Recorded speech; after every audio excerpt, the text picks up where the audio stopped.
I know I said I wouldn't buy any more tools, but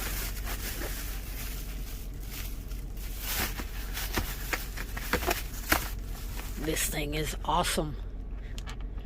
So if you can't reach, that fits right up in there and you could still screw in the screws.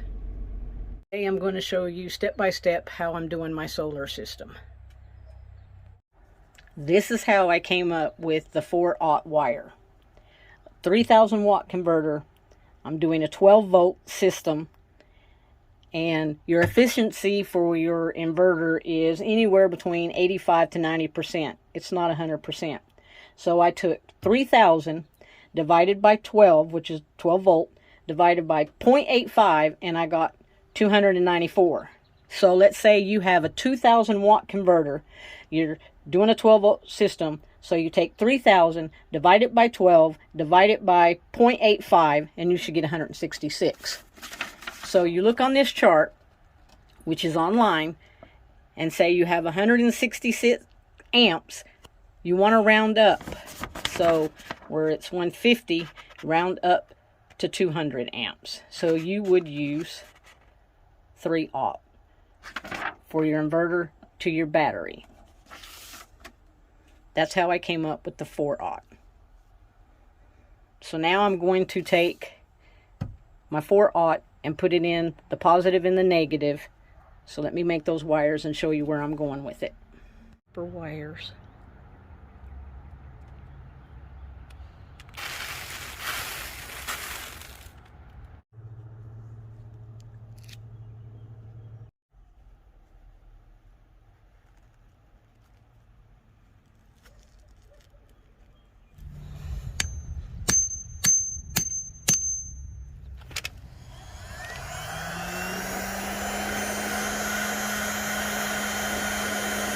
Normally how you put the lugs on the same side flat, you want to put one side on your inverter and then stretch it to where it's going, the bus bar, and then see how you want this lug on, because if you do them both in the same direction, then you have this. So I put this side on and screwed it in, and that's how I know what direction I want this lug to be in, and I want it to be like that. This one actually looks like that. Different direction. That way I'm not twisting, because this does not bend very well. Now that I showed you how I'm putting my lugs on, I don't need to keep showing you on each one. I'll just show you where I'm putting everything. This negative, from the negative inverter to the negative bus bar. Then from the negative bus bar to the stop switch.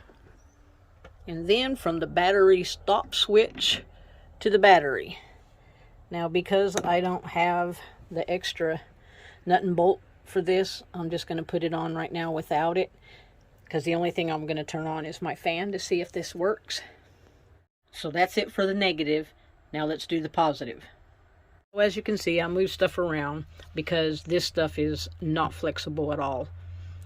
So from the negative on the inverter to the negative bus bar, I had to raise it a little bit because, like I said, it's definitely not going to budge being that short. So now we're going to go from the negative bus bar to the shunt. And I used the last heat wrap, shrink wrap, but you go from the bus bar to the negative in the battery.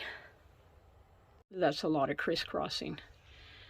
Then from the fuse box, we're going to do the positive to the positive bus bar, the negative to the negative bus bar.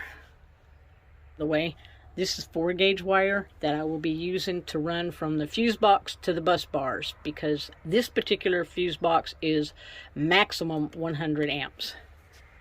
Okay, now from the negative fuse box to the negative bus bar.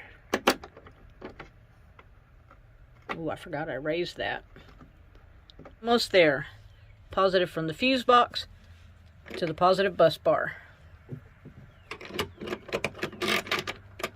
Perfect. We're finished with the fuse box. Now we're coming over to the charge controller.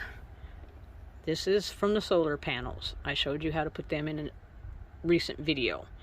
We're going to put the positive in the positive on the on and off switch. These you don't have to have connectors. You just have to clean it off, stick it in. A lot of people are a fan of this thing. Me, not so much. And then put your negative in the same way. Now we're going to do a positive and a negative from the bottom of the switch into the control box. From here, we're going to the PV plus and minus, positive and negative. PV positive,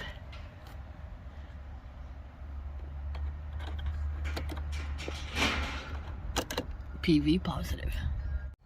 Okay, positive and negative to the switch is finished. So now we're going to mess with the battery. You got battery negative. Sorry, my neighbors need to put down their roof. And battery positive. The positive, we're running to the fuse, and then from the fuse to the positive bus bar. The negative is going straight from here to the negative bus bar. Before I go any further, I want to show you, this is a 60 amp charge controller. So for a 60 amp charge controller, you need 6 gauge. And if you have a 40 amp, then you're going to need 8 gauge wire to run from here to your stuff. Okay, one more piece after this. Well, I guess I better undo that first. But we're running the positive to the fuse to the positive bus bar. One last wire from the negative bus bar to the negative battery. After all of your hard work and trouble, you got power. Plug something in to see if you did good. Did we do good?